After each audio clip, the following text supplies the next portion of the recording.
अच्छा, अभी आपकी बहुत सारी वीडियोस मैंने देखी about autistic kids. You say vaccination, आपने बहुत सारी वीडियोस में ये कहा कि vaccine is also playing a major part role. Vaccine has played the major role, is playing the major role. अगर इस पॉडकास्ट को ऑटिस्टिक बच्चों के पेरेंट्स सुन रहे हैं तो उनको पता है, उनसे पूछिए आप कभी कि पहली बार कब पता चला, कब बच्चा वो एक हिस्ट्री उनकी यही रहती है कि बच्चा के ने सारे माइलस्टोन पूरे करने लगा, 11 महीने की उम्र में वो खड़ा होकर चलने लगा, तो 2-4 वर्ड मीनिंगफुल बोलने लगा और आई टू आई कांटेक्ट बनाने लगा। ये सारा कुछ वो बताते हैं।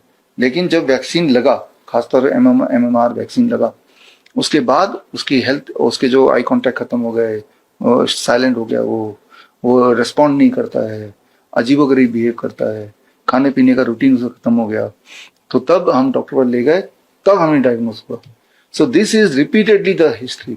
आप किसी भी रैंडम पेरेंट से पूछेंगे ऑफ दीज किड्स तो उनका जवाब लगभग ऐसे ही आएगा, या फिर आएगा कि हाँ बच्चे को अचानक बुखार आया था, फिर पैरासिटामोल दिया, बुखार तो उतर गया लेकिन बिहेवियर चेंज हो गया। तो कई बार एंटीबायोटिक मेडिसिन, कई बार एंटीबायोटिक एंड मोस्टली वैक्सीन। तो ये तीनों ये कटघरे में है इसके। और इस जो ये बता रहा हूँ, it is not my observation only, not the parents observation, it is proven in science itself.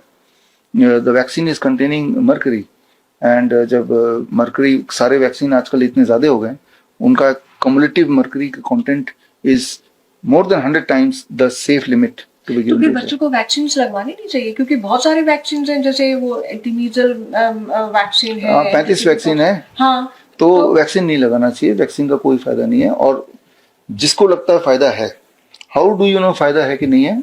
Only एक तरीका, आजकल मेडिकल साइंस में लिखा है फायदा है क्या? क्या मेडिकल साइंस में कोई ऐसा पेपर है जिसे साबित किया गया हो कि वैक्सीन लगाने से किसी प्रकार का फायदा है? अगर तो ऐसा एक पेपर आप दे देंगे तो मैं आपको 10 लाख रुपए दे दूंगा। मेडिकल साइंस में है ही नहीं कहीं कि वैक्सीन से क्या फायदा, कोई फायदा है कि ये प्रिवेंट करेगा, नहीं है। अगर है तो आप दे दो, 10 लाख रुपए ले जाओ, है ना?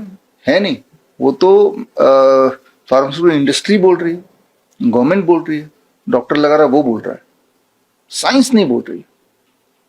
तो ये पूरा नेक्सस है जो बोल रहा है। नेक्सस है ना, सारे आपस में मिले जुले सबको बढ़ रहा है ना। साइंस बोल रही है तो आप दिखा दो, कहाँ है? मैं तो बोल रहा हूँ दिखाओ, राइट? जो पेरेंट्स ने लगवाया अपने बच्चे को, डॉक्टर बोले, वो डॉक्टर पर जाके बोले कि आपने जो वैक्सीन लगाया इसका फायदा है, कहीं दिखा दो आप। ये तो उनका हक बनता है ना, क्योंकि डैमेज तो उनके बच्चों को हुआ है, बोलेगा नहीं कोई, राइट? तो ये मानसिकता पेरेंट्स की है, ये मानसिकता आम लोगों की है, तभी ये चल रहा है ना। एटलीस्ट आप उनसे सवाल पूछो, नहीं मुझसे ही सवाल पूछो, आप रिसर्च करो। डर बिठा दिया गया ना कि ये एंटी वैक्सीन अगर हम नहीं लगवाएंगे तो it is not safe for a baby. जब इंसान डर जाता है तो उसको लूटना अच्छा आसान हो जाता है ना? डर बिठा दो बस, झूठा सच्चा। छोटे ना डर नहीं, तो एक छोटे बच्चे को डर बिठा देते हैं, भूत है बाहर, भूत आ जाएगा, दूध पी लो, बच्चा पीता है ना।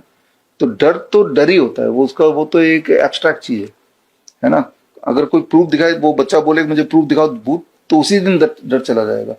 जैसे ही वो बोलेगा पेरेंट मुझे प्रूफ दिखाओ, डर वहीं चला जाएगा, लेकिन ये पूछेगा नहीं ना वो डर, क्योंकि ये माइंडसेट है। बड़ी से बड़ी बीमारी का आसान से आसान इलाज घर बैठे ही हो सकता है। अधिक जानकारी के लिए कांटेक्ट करें nearest doctor BRC clinic @home।